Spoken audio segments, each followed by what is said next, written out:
Expiry સપ્તાહની એક શરૂઆત થવા જઈ રહી છે પાર્થિવ, ત્યારે ઓવરઓલ સેટઅપ જુઓ ઘણું નેગેટિવ, કારણ કે જે હેન્ડઓવર આપણને ગ્લોબલ ફ્રન્ટ પર મળતું જોઈ રહ્યા છે, જીઓ પોલિટિકલ ટેન્શન જે હવે વધ્યું છે, ઈરાન ઇઝરાયલના યુદ્ધમાં હવે યુએસની જે હવે એન્ટ્રી થઈ છે, તો ત્યાંથી જે સેટઅપ જે છે એને લીધે એક જોઈ રહ્યા છે કે ક્રૂડમાં ઉછાળો લગભગ $80 આસપાસ આપણને ભાવ જે પહોંચતો બતાવી રહ્યો છે.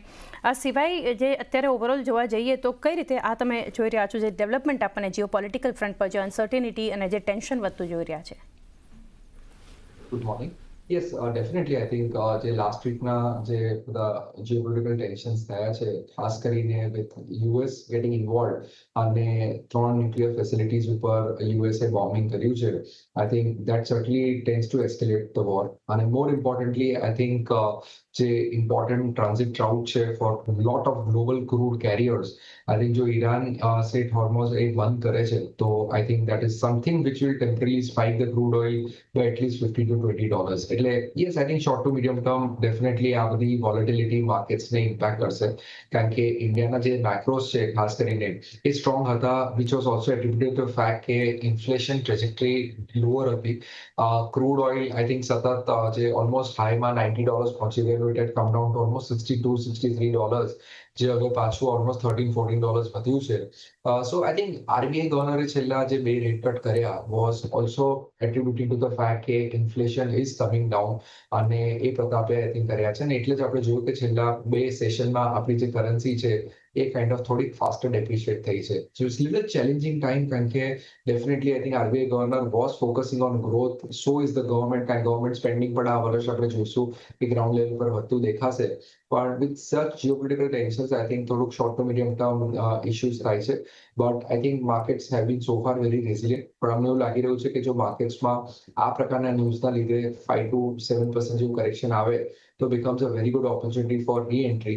કારણ કે I think somehow it makes sense કે આ પ્રકારની જે વોર છે will not last very, very long. And I think it seems કે now dust has settled, and US has very categorically and strictly said કે જો આનું કોઈ escalation થશે તો the repercussions will be very, very severe. And so far no major country has stood by Iran in terms of supporting this war. એટલે જે બધું hypothesis છે about a global led war એ હમણાં નથી દેખાઈ રહી. So I think we'll have to be cautious, no doubt about it.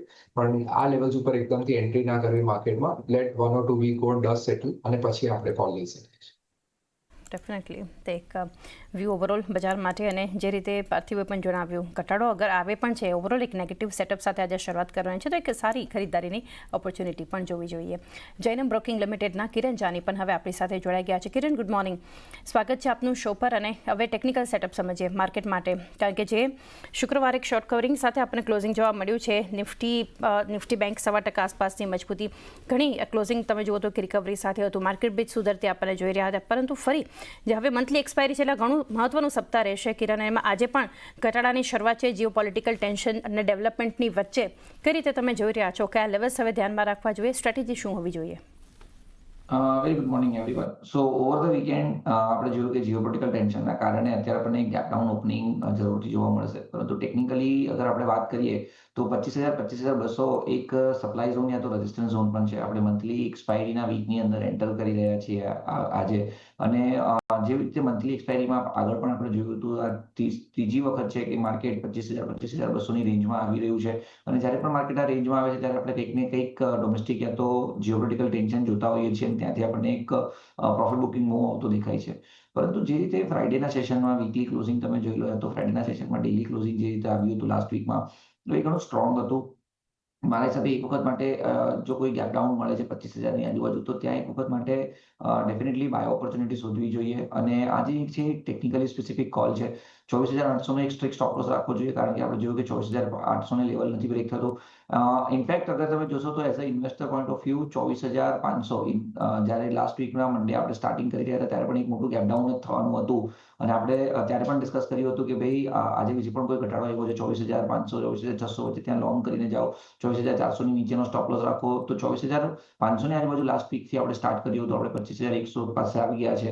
તો કશે ને કશે સ્ટ્રોંગ સેટઅપ છે મારા હિસાબથી આ ઘટાડામાં બાય કરીને જવું જોઈએ. 24,800નો એક સ્ટોપ લોસ રાખીને ઇમિડિયેટ લેવલ ઉપર 25,200 નું એક રેઝિસ્ટન્સ છે. જેવું 25,200 ક્રોસ થશે, અમને એવું લાગે છે કે નેક્સ્ટ મંથમાં આપણે ફરીથી કશે ને કશે 25,500 25,700 સુધીના લેવલ્સ નિફ્ટીની અંદર જોવા મળી શકે એમ છે.